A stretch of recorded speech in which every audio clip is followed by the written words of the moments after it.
So for the front post, notice how I start with a yarn over. I insert my hook in between the stitches, front to back, and then I pop the hook out to the front again, and I have 2 loops and the post on my hook.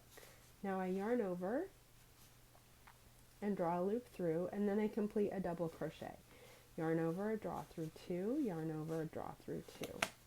For the back, we're doing the opposite. So we start with a yarn over, and now we're moving the hook to the back and pushing the hook to the front over the legs of the stitch, the post, and to the back.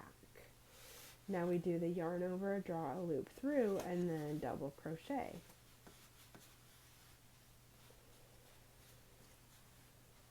So notice that I put my hook into the space between the stitches to the back, again to the front. For me, I like to actually fold the work.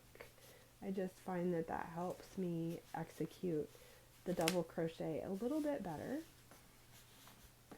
Now I look at where the post I just worked, and now I'm going to work in the space next door. So I start with a yarn over, back to front, over the post to the back, and here I am folding the work in the opposite direction, and then drawing a loop through, and then completing the double crochet.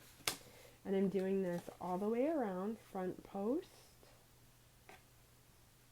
and then the back post. The front post, back post ribbing is reversible.